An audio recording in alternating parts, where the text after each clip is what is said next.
Going on fine. We hard on the yard, man. Hard cut bully kennels. We out with a bunch of the bullies. Got one of my favorite standard boys out. That boy Drip. We've had a lot of discussion about Drip in the past. He's kind of a pocket size, height, but he still kind of classifies as a standard because how thick and everything he is.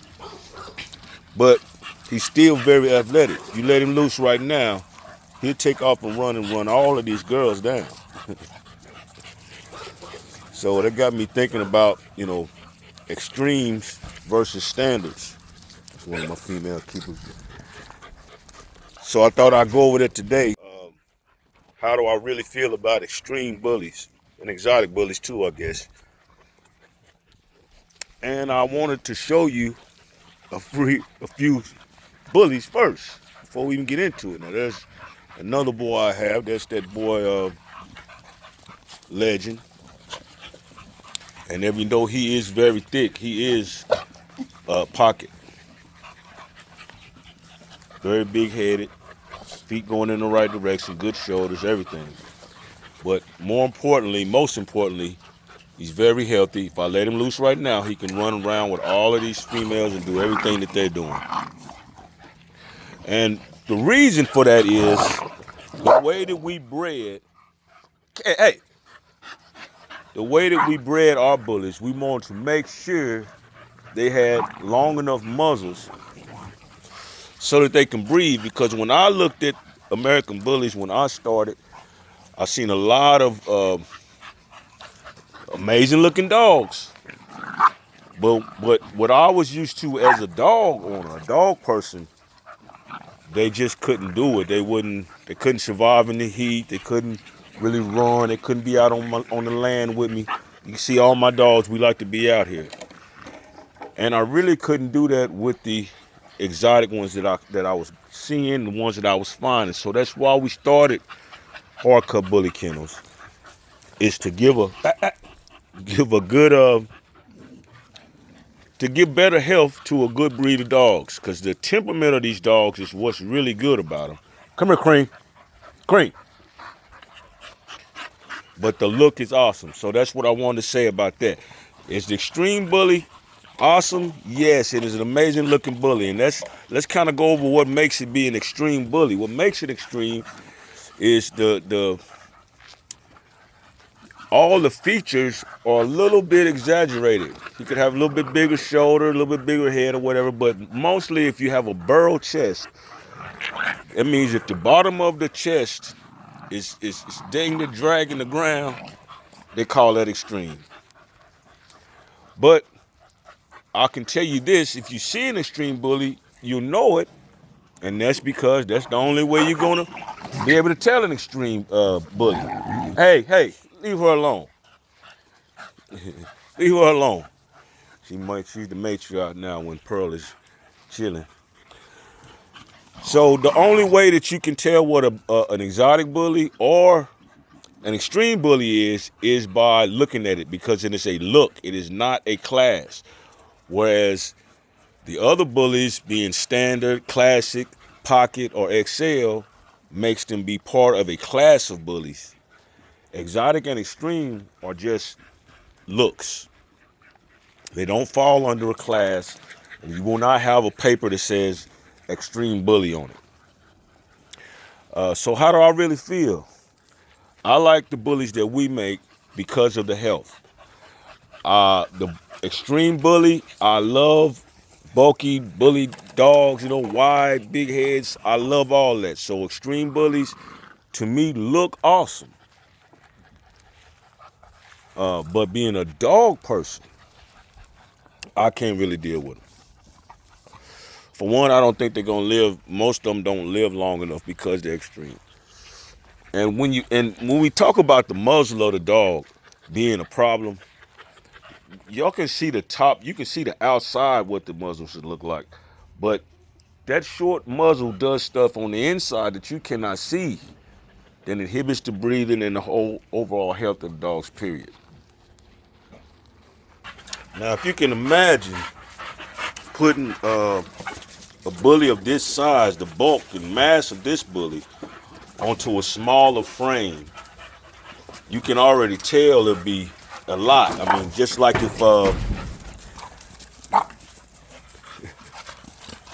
he just won't be as athletic. Now, I still love the look. Come here, come here, come here, come here. I still love the look.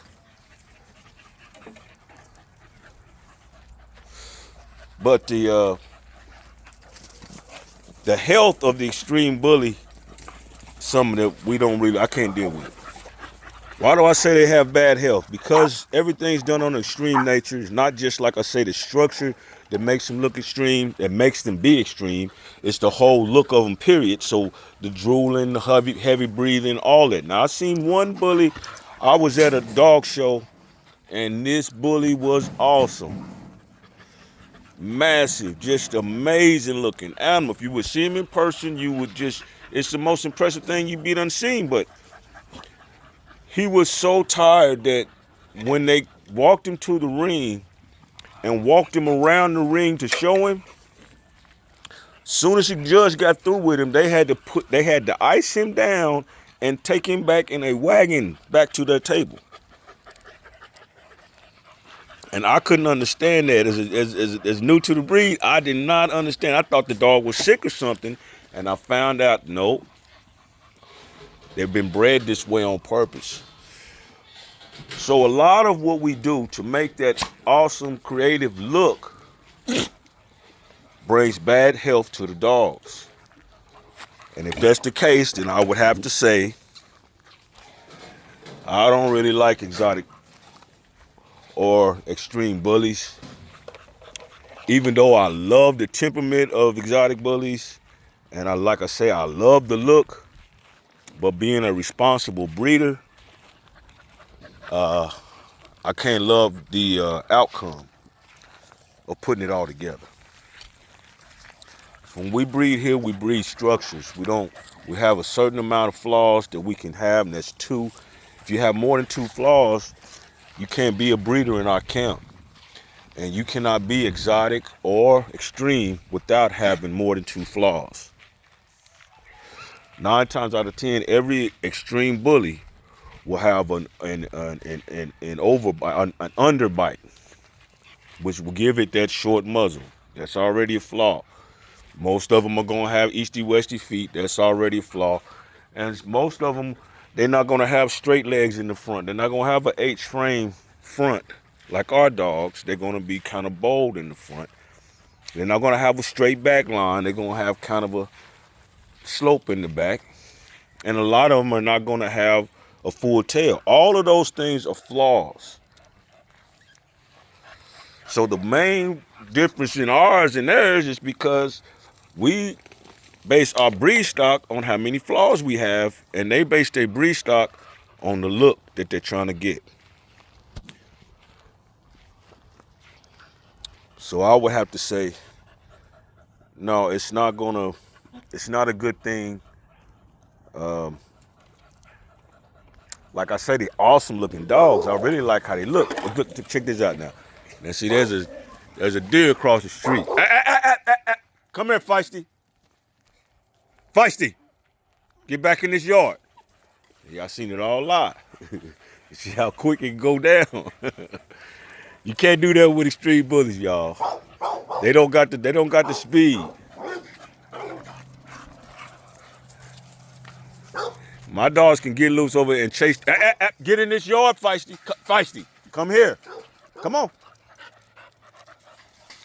My dogs can get loose and chase them deer down. But they also have a good enough temperament that I can control a whole pack of them. In the middle of all that happening. No distraction can take them away. I'm still going to have control of the pack. That's the temperament of the bully. So extreme, exotic, pocket, standard, whatever you want to classify the bully as, is going to have a great temperament. It's going to be a great family dog. The difference is it going to be healthy? Will it be able to do dog stuff like we doing in hard cut? And I'm telling you right now, you ain't going to do that. So you need to come on out the bench for the big win, man. See what I'm talking about? And get you something hard cut. It's on.